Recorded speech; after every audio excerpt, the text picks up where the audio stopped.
नमस्कार दोस्तों। तो आप सभी का आपके अपने YouTube channel The Global Academy by Deepak Rawat पर स्वागत है। तो आज क्लास में हम करने वाले हैं मध्यकालीन इतिहास। हिस्ट्री के जो ऑब्जेक्टिव क्वेश्चन है उन्हें पढ़ने वाले हैं। जो मिडिल होता है हमारा जो हिस्ट्री है, इसमें हमारा क्या है, मुसलमानों के आक्रमण है। ठीक है ना, मुस्लिम आक्रमण है जो 712 ईस्वी से स्टार्ट हुए हैं। तो आइए उन्हीं के बारे में हम ऑब्जेक्टिव क्वेश्चन को सॉल्व करेंगे। तो पहला क्वेश्चन है, निम्न में से किसको पृथ्वीराज चौहान ने त्रायन के पहले युद्ध में हराया था? तो त्रायन के युद्ध हुए थे। त्रायन का जो पहला युद्ध हुआ था वो 1191 में हुआ था। जो किसके बीच हुआ था? पृथ्वीराज चौहान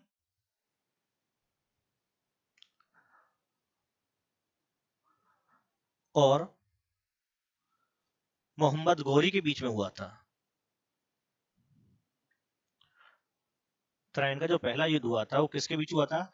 पृथ्वीराज चौहान और मोहम्मद घोरी के बीच हुआ था। तो इस क्वेश्चन में पूछा है कि पृथ्वीराज चौहान ने किसे हराया था? तो किसे हराया था? मोहम्मद घोरी को इसमें हराया था। तो हमारा आंसर क्या होगा? बी ऑप्शन सही होगा। पे कि त्रायन का जो पहला युद्ध था वो 1191 में हुआ था और 1191 के युद्ध में क्या हुआ था? पृथ्वीराज चौहान ने मोहम्मद घोरी को क्या किया था? हराया था। त्रायन का दूसरा युद्ध हुआ था 1192 ईस्वी में। ये तो आपका प्रथम युद्ध है। अगर हम दूसरे युद्ध की बात करते हैं तो त्रायन का दूसरा युद्ध होता है 1192 में।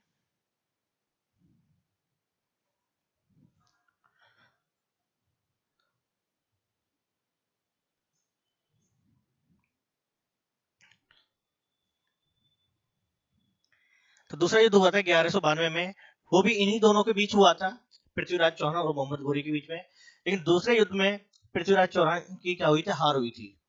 तो दूसरे युद्ध में मोहम्मद घोरी क्या होता है? युद्ध को जीतता है, विजयी होता है। अगला क्वेश्चन, दिल्ली का दूसरा शहर सीरी किसके द्वारा बनवाया गया था? तो सीरी जो है वो अलाउद्दीन खिलजी ने बनवाया था। ठीक है ना, किसने बनवाया था? अलाउद्दीन खिलजी ने। अगला क्वेश्चन है, महमूद गजनी ने भारत पर कितनी बार आक्रमण किया था? तो महमूद गजनी ने भारत पर 17 बार आक्रमण किया था। कितने बार आक्रमण किया था? 17 बार आक्रमण किया था। इसका जो सबसे इंपॉर्टेंट है वो है 1025 सोमनाथ के मंदिर।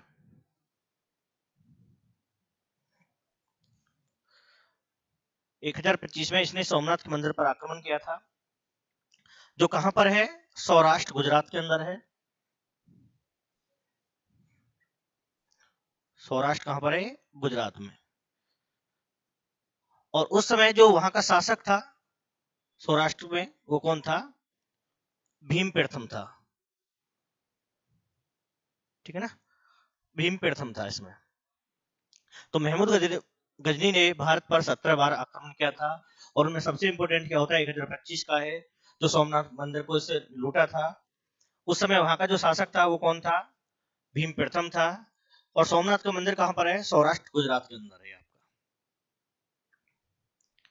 अगला क्वेश्चन, तोमर राजपूतों के अधीन पहला शहर कौन सा था जो उनके साम्राज्य की राजधानी बनी? तोमर राजपूत के अधीन जो पहला शहर था वो कौन था जो राजधानी बनाया था? वो था दिल्ली। और दिल्ली को किसने बसाया था? तोमर राजपूत कौन था? अनंगपाल। ठीक है ना, कौन था वो?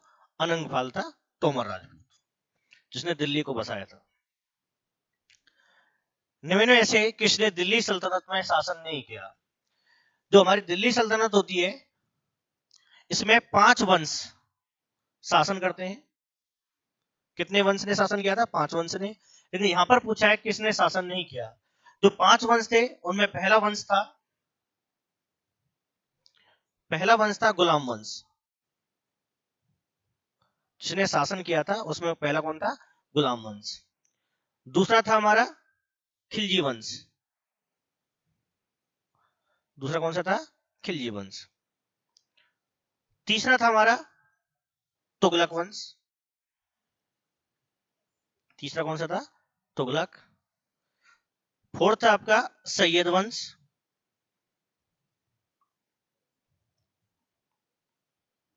और फिफ्थ आपका लोधी वंश। ठीक है।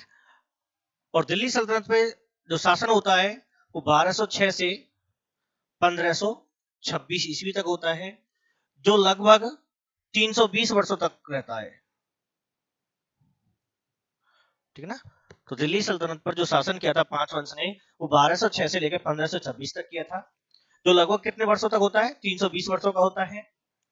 तो इसने पूछा है किस वंश ने शासन नहीं किया। अब आप ही देखिए कौन सा है? गौरी वंश। तो गौरी वंश ने दिल्ली सल्तनत पर शासन नहीं किया था। अगर हम गुलाम वंश की बात करते हैं, गुलाम वंश कब से कब तक था? तो ये था आपका 1206 से लेके 1290 ईस्वी तक। खिलजी की बात करते हैं तो 1290 से ये था आपका 1320 तक। तुगलक 1320 से लेके 1414 तक। सैयद था आपका 1414 से 1451 तक। और लोधी वंश था आपका 1451 से 1526 तक। अगर सबसे लंबा वंश पूछा जाता है कौन से चला था, तो सबसे लंबा चला था इसमें तुगलक वंश, जिसने सबसे अधिक शासन किया था। और सबसे कम करता है हमारा खिलजी वंश। सबसे लंबे समय तक रहने वाला वंश हमारा तुगलक वंश। और सबसे कम समय शासन कौन करता है?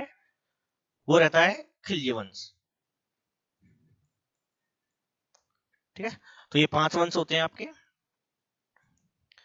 तो गौरी वंश ने दिल्ली सल्तनत पर क्या नहीं किया था? शासन नहीं किया था। इससे आगे, भारत पर शासन करने वाला पहला मुस्लिम राजवंश कौन था? क्वेश्चन पूछ रहा है कि भारत पर सबसे पहले किस मुस्लिम राजवंश ने शासन किया था। तो मैंने अभी सबसे पहले आपको बताया था वो कौन सा वंश था आपका? गुलाम वंश। कौन सा था? गुलाम था सबसे पहले। जो कब स्टार्ट होता है? 1206 से शुरुआत होती है जिसकी। 1206 से कहां तक बताया था? 1290 तक। गुलाम वंश की जो स्थापना करता है वो शासक कौन सा होता है? कुतुबुद्दीन ऐबक। कौन सा था वो? कुतुबुद्दीन ऐबक होता है, जो गुलाम वंश की करता है, क्या करता है? स्थापना करता है 1206 में। इसके बाद बात करते हैं पृथ्वीराज किस वंश के प्रसिद्ध शासक थे। पूछ रहा है कि जो पृथ्वीराज था वो कौन से वंश से ताल्लुक रखता था। तो पृथ्वीराज चौहान। पृथ्वीराज कौन सा था बेटे? चौहान था।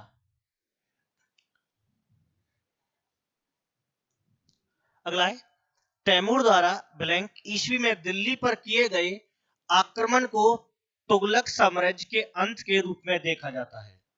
कि तैमूर ने आक्रमण किया था दिल्ली पर, वो कौन सी ईस्वी में किया था, और उस आक्रमण को क्या माना जाता है? तुगलक साम्राज्य के अंत के रूप में देखा जाता है।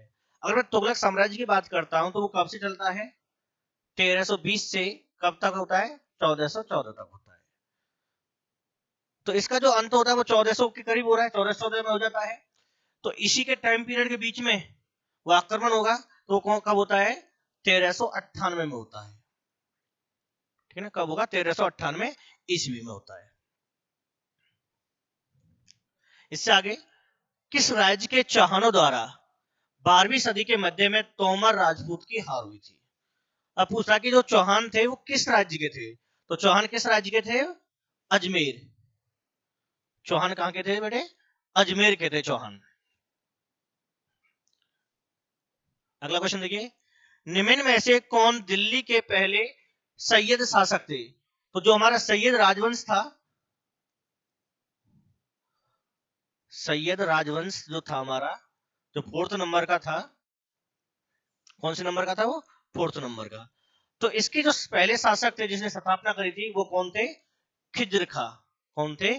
खिज्र खा। और सैयद राजवंश कब से कब तक था? तो बताइए। 1414 से 1451 तक रहा था, ये 51 तक, ये इसका टाइम पीरियड था। तो सैयद राजवंश के संस्थापक कौन थे? खिज्र खां थे। अगला क्वेश्चन, किसने अरब सागर के किनारे काठियावाड़ के दक्षिणी तट पर हमला किया, जहां उसने 1026 में सोमनाथ शहर और उस शहर के प्रसिद्ध हिंदू मंदिर को लूटा था? तो कौन था वो? महमूद गजनबी था। कौन था वो? महमूद गजनबी था।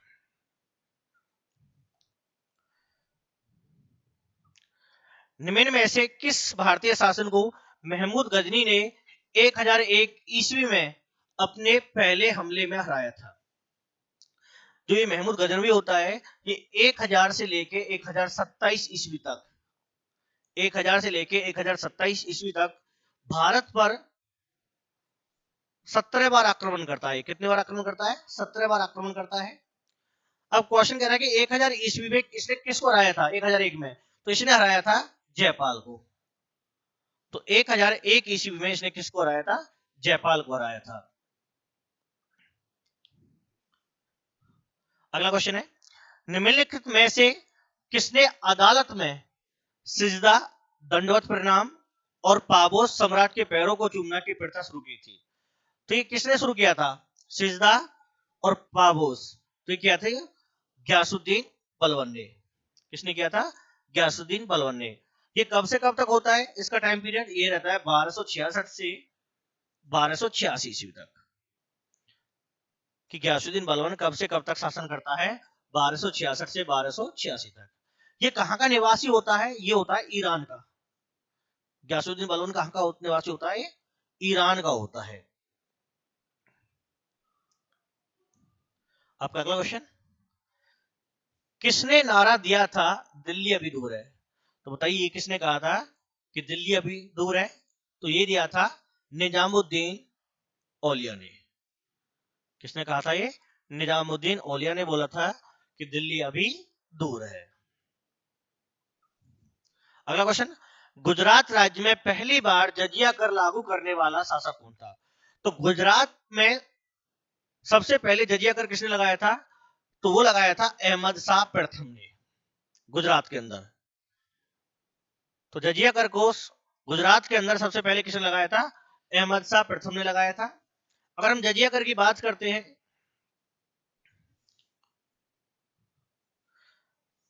कि ये जो जजिया कर है, ये सबसे पहले किसने लगाया था? तो जजिया कर को सबसे पहले लगाया था मोहम्मद बिन कासिम ने। मोहम्मद बिन कासिम ने इसको लगाया था। कि जजिया कर की शुरुआत किसने करी थी? मोहम्मद बिन कासिम ने करी थी। लेकिन इसने भी 5 को छोड़ रखा था कि जजिया कर किससे नहीं लिया जाएगा। वो 5 थे आपके। एक तो था ब्राह्मण जाति, कि ब्राह्मण जाति को कोई कर देना नहीं होगा। दूसरा, औरत कोई कर नहीं देगी। बच्चे से कर नहीं लिया जाएगा। किसी बूढ़े व्यक्ति से कर नहीं लिया जाएगा। और एक विकलांग से। ठीक है ना? तो इन 5 को मोहम्मद बिन कासिम ने छोड़ दिया था कि इनसे टैक्स नहीं लिया जाएगा, जजिया कर को नहीं लिया जाएगा। लेकिन थोड़ा और आगे बढ़ते हैं तो फिर एक आता है हमारा फिरोज शाह तुगलक। कौन होता है? फिरोज शाह तुगलक।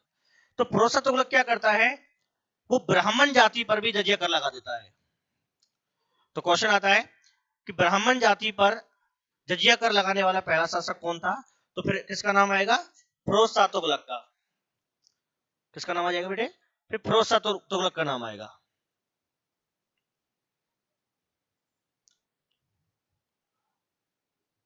ठीक है? तो फिरोज शाह तुगलक क्या करता है? ब्राह्मणों पर भी जजिया कर लगा देता है। इस जजिया कर को समाप्त कर दिया जाता है। किसके द्वारा समाप्त किया जाएगा? ये अकबर के द्वारा समाप्त किया जाएगा 1564 ईस्वी में। तो जजिया कर को समाप्त कौन करेगा? 1564 में करेगा अकबर। लेकिन 1564 में जजिया कर को समाप्त करने के बाद इसको फिर से पुनः द्वारा चालू कर दिया जाता है। किसके द्वारा? औरंगजेब के द्वारा। ठीक है ना? किसके द्वारा? औरंगजेब के द्वारा इसको द्वारा शुरू कर दिया जाएगा 1679 ईस्वी में। लेकिन परमानेंटली इसको समाप्त कर देता है फिर मोहम्मद शाह। इसको समाप्त कर देता है जजिया कर को, जिसे रंगीला बादशाह भी कहा जाता है। तो जजिया कर को पूर्णतः समाप्त करने वाला शासक कौन रहेगा? मोहम्मद शाह होगा, रंगीला बादशाह जिसे कहा जाता है। तो अगेन जजिया कर की शुरुआत कौन करता है? मोहम्मद बिन कासिम करता है। किन 5 को छोड़ा जाता है? ब्राह्मण जाति को, औरत, बच्चा, बूढ़ा और विकलांग, इनसे टैक्स नहीं लिया जाएगा। लेकिन फिरोज शाह तुगलक एक ऐसा शासक होता है जो ब्राह्मणों से भी क्या करता है? जजिया कर को लेता है। कि ब्राह्मणों पर भी जजिया कर लगाने वाला शासक कौन था? फिरोज शाह तुगलक था। जजिया कर को समाप्त कौन करता है? 1564 में अकबर के द्वारा समाप्त किया जाएगा। लेकिन 1679 में औरंगजेब के द्वारा इसको पुनः स्टार्ट कर दिया जाएगा। इसके बाद परमानेंटली समाप्त कौन करेगा इसको? मोहम्मद शाह समाप्त कर देता है, जिसे रंगीला बादशाह भी कहा जाता है। तो ये जजिया कर के ऊपर कंडीशन दी। तैमूर ने किसके शासनकाल में भारत पर आक्रमण किया था? क्वेश्चन है, तैमूर ने किसके शासनकाल में भारत पर आक्रमण किया था? तो किसके में किया था? नसरुद्दीन महमूद शाह। किसके में किया था? नसरुद्दीन महमूद शाह के काल में। निम्न में से मध्यकालीन शासन किस मध्यकालीन शासक को जगत गुरु कहा जाता है? तो जगत गुरु किसे कहा जाता है? इब्राहिम आदिल शाह को कहा जाता है। किसे कहा जाता है जगत गुरु? इब्राहिम आदिल शाह को जगत गुरु कहा जाता है। वह युद्ध जो भारत में मुस्लिम शक्ति की स्थापना में सहायक सिद्ध हुआ, कि किस युद्ध से हमें यह पता चलता है कि भारत में जो मुस्लिम सत्ता है वो हावी हो जाती है? तो किस युद्ध से होती है वो? त्राइन का जो दूसरा युद्ध होता है, जिसमें मोहम्मद गौरी की जीत होती है। मोहम्मद गौरी त्राइन के दूसरे युद्ध में जो 1192 ईस्वी में होता है, उसमें मोहम्मद गौरी किसे हराता है? पृथ्वीराज चौहान को हरा देता है। तो उसी युद्ध से भारत के अंदर मुस्लिम जो शक्ति है उसकी स्थापना स्टार्ट हो जाती है। त्राइन का युद्ध 1192 ईस्वी में किसने किसको हराया था? किसने किसको हराया था? तो मोहम्मद गौरी ने किसको हराया था? पृथ्वीराज चौहान को हराया था। तो त्राइन का जो दूसरा युद्ध 1192 में हुआ था, उसमें मोहम्मद गौरी ने पृथ्वीराज चौहान को हराया था। लेकिन त्राइन के पहले युद्ध में पृथ्वीराज चौहान ने मोहम्मद गौरी को हराया था, पहले वाले में। मोहम्मद गौरी ने पृथ्वीराज चौहान को किस युद्ध में हराया था? सेम फिर से वही क्वेश्चन है, ईयर पूछ लिया है। तो 1192। तो 1192 त्राइन का जो दूसरा युद्ध होता है, तो मोहम्मद गौरी ने किसको हराया था? पृथ्वीराज चौहान को हराया था। निम्न में से कौन सा ग्रंथ कश्मीर के राजाओं का विस्तृत विवरण देता है? कि ऐसा कौन सा ग्रंथ था जो कश्मीर के राजाओं का विस्तृत विवरण देता है? तो वो होता है हमारा राजतरंगिणी, जिसमें कश्मीर का इतिहास लिखा हुआ है। राजतरंगिणी को किसके द्वारा लिखा जाता है? कलहन। ये किसके द्वारा लिखी हुई किताब है? कलहन के द्वारा लिखी हुई है, जिसमें क्या है? कश्मीर का इतिहास लिखा हुआ है। इट मीन कश्मीर के राजाओं का विवरण जिसमें दे रखा है। निम्नलिखित वंशों को उसके शासन काल के अनुसार क्रम में लिखना है कि कौन सा वंश पहले था। तो मैंने बताया था सबसे पहले कौन सा था? गुलाम था। गुलाम के बाद कौन सा था? खिलजी था। उसके बाद कौन सा था? तुगलक। इसके बाद कौन सा था? सैयद। लास्ट में कौन सा था? लोधी वंश। ये मैंने क्रम में लिख रखे। अब आप देख लीजिए कौन कौन से दे रखे आपको। तो सबसे पहले कौन सा है? खिलजी आएगा नंबर 1। उसके बाद खिलजी के बाद तुगलक है 3, और लास्ट में हमारा लोधी। तो 132 बन गया, 132। तो ए ऑप्शन आपका क्या होगा? सही होगा। ठीक है ना। ये 5 वंश थे। पहला गुलाम होता है, दूसरा खिलजी होता है, तीसरे पे तुगलक होता है, फोर्थ पे सैयद होता है, और फिफ्थ पे हमारा कौन सा होता है? लोधी वंश होता है। लाल लाख बख्श की उपाधि किस शासक को दी गई थी? तो लाख बख्श किसे बोला गया था? तो लाख बख्श बोला गया था कुतुबुद्दीन ऐबक को। किसे बोला गया था? कुतुबुद्दीन ऐबक को। क्योंकि यह लाखों का दान करता था, इस वजह से इसे लाख बख्श बोला जाता है। कुतुबुद्दीन ऐबक गुलाम वंश की स्थापना करता है। क्या करता है? गुलाम वंश की स्थापना करता है 1206 में। दूसरा, ये क्या बनाता है? एक अढ़ाई दिन का झोपड़ा। अढ़ाई दिन का झोपड़ा बनाता है, जो कहां पर है? अजमेर में है। तो अढ़ाई दिन का जो झोपड़ा है ये एक मस्जिद है। दूसरा क्या काम करता है? ये कुतुब मीनार की नींव डालता है। कुतुब मीनार की क्या करता है, नींव डालता है। लेकिन इस कुतुब मीनार को जो पूरा कराता है वो कौन कराता है, इल्तुतमिश इसको पूरा कराता है। कुतुबुद्दीन ऐबक की अगर मृत्यु की बात करते हैं तो इसकी जो मृत्यु होती है, ऐबक की जो मृत्यु होती है वो 1210 ईस्वी में होती है। कब होती है, 1210 ईस्वी में। किसके द्वारा होती है, ये चौगान खेलता है, घोड़ों से गिरकर इसकी क्या हो जाती है, मृत्यु हो जाती है। तो 1210 ईस्वी में चौगान खेलते समय घोड़े से गिरकर कुतुबुद्दीन ऐबक की क्या हो जाती है, मृत्यु हो जाती है। पहली मुस्लिम महिला जिसने भारत पर शासन किया, पहली मुस्लिम महिला कौन थी, वो रजिया सुल्तान। कौन सी थी, रजिया सुल्तान थी। रजिया सुल्तान का जो शासन काल है वो 1236 ईस्वी से लेके 1240 ईस्वी तक है, ठीक है ना। इसका जो शासन काल टाइम पीरियड है वो 1236 से 1240 ईस्वी में है। रजिया सुल्तान किसकी बेटी होती है, तो रजिया सुल्तान जो है इल्तुतमिश की बेटी होती है। इसकी शादी किससे होती है, इसकी शादी जो होती है, इसके जो पति है वो अल्तुनिया है, ठीक है ना। इसके पति कौन है, अल्तुनिया है। और 1240 ईस्वी में इसकी मृत्यु हो जाती है। इसकी मृत्यु कब होती है, 1240 ईस्वी में। कहां पर होती है, कैथल में होती है। हरियाणा के कैथल में इसकी मृत्यु होती है डाकुओं के द्वारा। तो ये रजिया सुल्तान का टाइम पीरियड है 1236 से लेकर 1240 तक।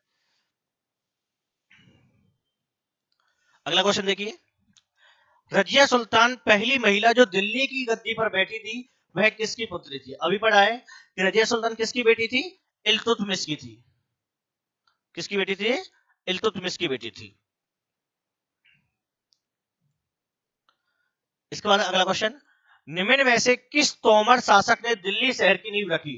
तो दिल्ली शहर की नींव किसने रखी थी, अनंगपाल ने रखी थी। और अनंगपाल कौन था, एक तोमर शासक था। कौन सा शासक था, ये तोमर शासक था। अगला क्वेश्चन देखिए, मोहम्मद गौरी ने अपने जीते हुए क्षेत्र के प्रशासन के लिए नियुक्त किया था। तो मोहम्मद गौरी ने किसे नियुक्त किया था, कुतुबुद्दीन ऐबक को नियुक्त किया था, क्योंकि यह मोहम्मद गौरी का क्या था, एक गुलाम था, ठीक है ना। कुतुबुद्दीन ऐबक को नियुक्त किया था क्योंकि कुतुबुद्दीन ऐबक कौन था, मोहम्मद गौरी का गुलाम था, जो 1206 ईस्वी में गुलाम वंश की क्या करता है, स्थापना करता है। इल्तुतमिश ने कहा, इल्तुतमिश ने कहा शिक्षा का केंद्र स्थापित किया था। तो कहां पर किया था इसने, दिल्ली। तो इल्तुतमिश ने दिल्ली को शिक्षा का केंद्र बनाया था। दिल्ली का सुल्तान बनने से पहले बलबन किस सुल्तान का प्रधानमंत्री था। तो किसका था ये, नसरुद्दीन का। दिल्ली का सुल्तान बनने से पहले बलबन किसका था, नसरुद्दीन का था। बलबन कब से कब तक रहता है, 1266 से 1286। और नसरुद्दीन कब से कब तक रहता है फिर, 1246 से 1266।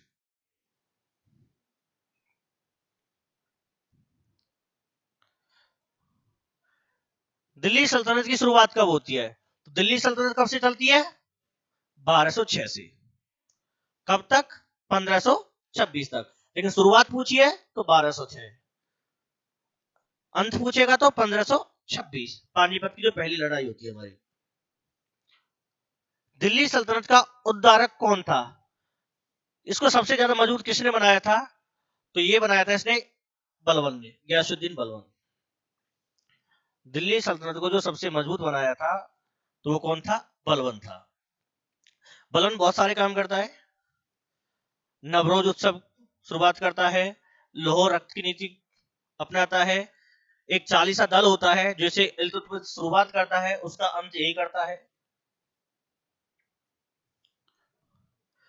दिल्ली के किस सुल्तान ने लौह रक्त की नीति को अपनाया, फिर अभी रिपीट किया था मैंने, तो लौह रक्त की नीति किसने अपनाई थी, बलबन ने, जिसका अर्थ क्या होता है, आक्रमण करना।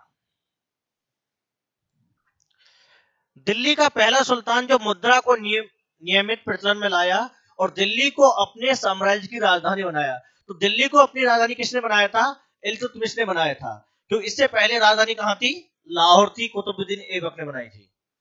तो ऐबक के बाद जो राजधानी लाहौर से दिल्ली कौन लेके आता है? इल्तुतमिश लेके आता है इसे। चांदी के सिक्के को किसके कार्यकाल में प्रचलन में लाया गया था? तो चांदी के सिक्के कौन लेके आया था? इल्तुतमिश। ठीक है, चांदी का जो सिक्का है, और चांदी के सिक्के को क्या बोला जाता था? टका बोला जाता था, और तांबे को जीतल। तो किसने शुरू किया था? इल्तुतमिश ने किया था। निम्न में से किस सुल्तान की मृत्यु पोलो या चौगान खेलते हुई थी? तो कुतुबुद्दीन ऐबक की हुई थी। कब हुई थी? 1210 में।